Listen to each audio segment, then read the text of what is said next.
വിജയുടെ അപ്പൻ, വിജയുടെ അമ്മ, വിജയുടെ ഭാര്യ, ഞാനും ഒക്കെ ഉണ്ട്, എല്ലാവരും കൂടിയിട്ട്. അപ്പോൾ സിദ്ദീഖിനെ കൊണ്ട് ചെയ്യിക്കാറ് റൺവേ ചെയ്ത കറക്റ്റായിരുന്നു എന്ന് പറഞ്ഞ് അവിടെ കൂട്ടി റൺവേ കണ്ടപ്പോൾ വിജയ്ക്ക് പിന്നെ ചെയ്യുന്നുണ്ട്. അപ്പൻ എന്ത് ചെയ്ത് സമ്മതിക്കുന്നില്ല, അല്ലെങ്കിൽ ആ റൺവേ ചെയ്താൽ മതിയായിരുന്നു. അങ്ങനെ പിന്നെ ഞാൻ ഇവിടുന്ന് കുറേ ആൾക്കാരെ കൊണ്ടുപോയി കഥ പറയിപ്പിക്കാൻ വേണ്ടിയിട്ട്.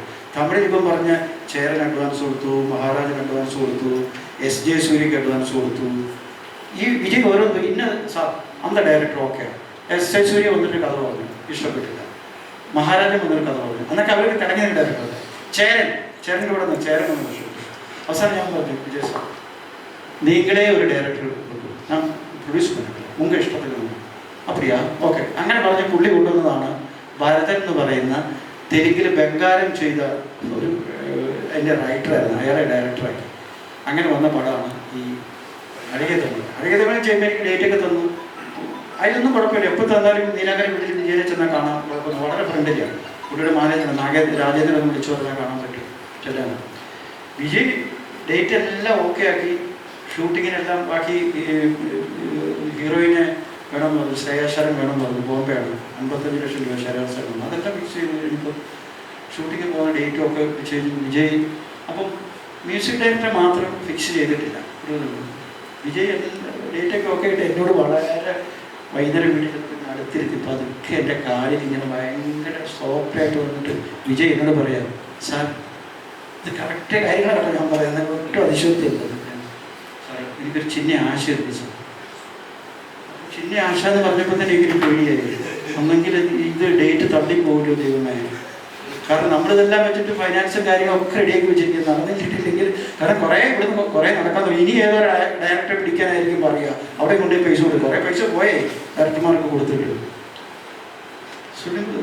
സുനിൽ തമ്പി അപ്പോഴത്തേക്ക് എൻ്റെ AR റഹ്മാൻ മ്യൂസിക്കിൽ എന്നെ നാട വെക്കലാമ.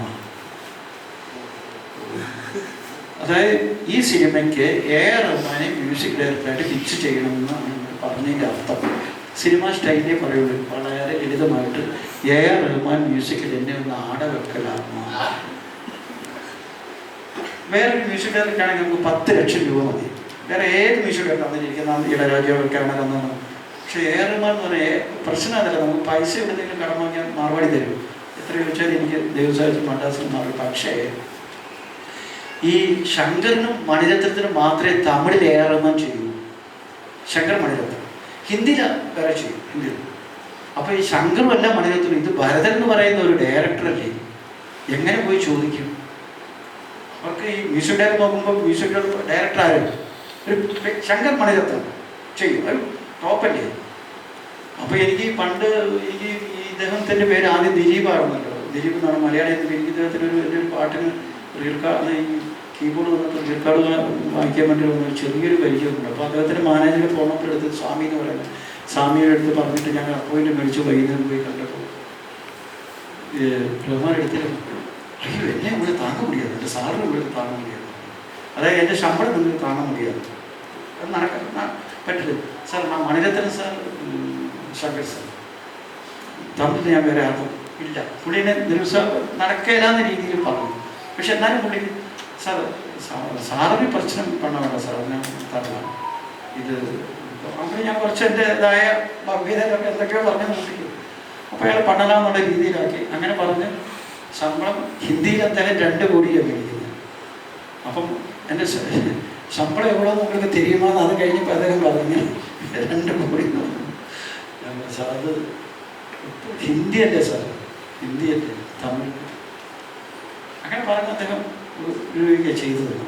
അങ്ങനെ വന്നപ്പോൾ ഞാൻ പിന്നെ ഒരു അഡ്വാൻസ് കൊടുത്തിട്ട് വിജയുടെ അടുത്ത് വന്നു പറഞ്ഞു, ഞാനത് ഫിക്സ് ചെയ്തു എന്ന് വിജയുടെ അടുത്ത് പറഞ്ഞപ്പോൾ വിജയ്ക്ക് സത്യം ചെയ്യുമ്പോൾ വിജയ്ക്ക് വിശ്വാസമില്ല. ഞാനെന്ത് വേറെ പെട്ടെന്ന് ഞാൻ പറഞ്ഞു അവർക്ക് വിശ്വാസമായില്ല. കാരണം ഞങ്ങൾ പിറ്റേ ദിവസം വന്നിട്ട് 2 ദിവസം വന്നു കഴിഞ്ഞിട്ട് സാർ AR റഹ്മാൻ ഒക്കെ പണിയാച്ചെന്ന് പറഞ്ഞപ്പോൾ AR റഹ്മാനെ കിട്ടിയില്ല എന്ന് പറഞ്ഞു കഴിഞ്ഞാൽ ഈ പടം നേരം നടക്കില്ല. ഒരു ഡേറ്റ് എടുത്ത് മാറ്റും ഉറപ്പ്. ആ ഒരു ഇതിലാ പുള്ളിയോട് പറഞ്ഞിരിക്കുന്ന മാനസികാവസ്ഥയിലും ഒരു ശരീരഭാഷയിലും പറഞ്ഞിരിക്കുന്നതെന്ന് എനിക്ക് മനസ്സിലായി. പ്രസൻറ്റേഷൻ ആടവെക്കലാമെന്നൊക്കെ ചോദിച്ചാലും നമുക്ക് മനസ്സിലായില്ല വേറൊരു ആളാണ് ഈ പള്ളി. ഇപ്പോഴെടുത്ത് നോ പറഞ്ഞാൽ പിന്നെ രണ്ടാമതുള്ള ഒരു കാര്യമില്ല. ഒരു വ്യക്തിത്വമുള്ള മനുഷ്യനാണ്. അതുകൊണ്ട് ഞാൻ പറഞ്ഞേക്കോട്ടെ, പവർഫുൾ മാനാണ് വിജയ്, പവർഫുള്ളാണ്. തീരുമാനിച്ച അത് വേറെ യാതൊരു കാര്യമില്ല. എത്രയും ശക്തി വന്നിട്ട് എത്ര പവർഫുൾ. നമ്മൾ സിനിമ കാണുന്ന പവർഫുൾ മാൻ തന്നെ. അത് പുള്ളി അഭിനയിക്കുന്ന ഈ കഥാപാത്രങ്ങളുണ്ട് പവർഫുൾ. നല്ല മനുഷ്യനുണ്ട്, വളരെ വളരെ നല്ല മനുഷ്യൻ. അല്ലെങ്കിൽ ഈ കേരളത്തിൽ കിടക്കുന്ന എനിക്ക് 2 ഡേറ്റ് തന്നില്ലേ, എന്തിന് എന്നെ ചേർത്തുന്നത്? അത് ഇപ്പോൾ നമ്മൾ ചെന്ന് നോക്കി. ഇപ്പം ഞാനൊരു കാര്യത്തിന് വേണ്ടി പോയില്ല, ഞാൻ അതിന് സോറി സാർ എന്ന് പറഞ്ഞ് എന്നെ വിട്ടു. വേറെ കാര്യമില്ല. പുള്ളി ഇപ്പോൾ അടുത്ത സിനിമ കഴിഞ്ഞിട്ട് പിന്നെ രാഷ്ട്രീയത്തിൽ പോകുക, കാരണം ഒരു പറയുന്നത്. അപ്പോൾ എന്നിട്ട് ഈ പുള്ളിക്ക് വിശ്വാസം വരുന്നില്ല. അടുത്ത ചോദ്യമാണ് വിജയ് കൂടി ചോദിക്കുന്നത്, സാർ നമുക്ക് റഹ്മാൻ സാർ കൂടെ ഒരു ഫോട്ടോ എടുക്കലാമോ? നമുക്ക് റഹ്മാൻ സാറിൻ്റെ കൂടെ നാളെ പോയിട്ട് ഒരു ഫോട്ടോ എടുക്കാം. ഫിക്സ് ചെയ്ത ഫോട്ടോ എടുക്കാമല്ലോ, ഫിക്സ് ചെയ്താൽ. അങ്ങനെ വേറെ ഞാൻ സ്വാമിയോട് പറഞ്ഞു, സ്വാമി ഇങ്ങനെ ഹീറോയും ഞാനിവിടെ ഒരു ഫോട്ടോ വേണമെന്ന് വിജയ് സാർ പറഞ്ഞു. ഞങ്ങൾ പിന്നെ ഞാനും വിജയ് ഇങ്ങോട്ട് പോയിട്ട് ഡയറക്ടർ പോയിട്ട് ഫോട്ടോ എടുത്ത് കഴിഞ്ഞ് ഷെയ്ക്കാൻ്റെ കൊടുത്തപ്പോഴാണ് വിജയ്ക്ക് ഉറപ്പായി. അങ്ങനെയാണ് അത്. ഇനിയും ഒരു കാര്യം കൂടെ അതിലൂടെ പറയാം, അതിലൂടെ പറഞ്ഞാൽ ഇതിനെ മുഷിപ്പിക്കത്തില്ല. അങ്ങനെ വന്നതാണ്.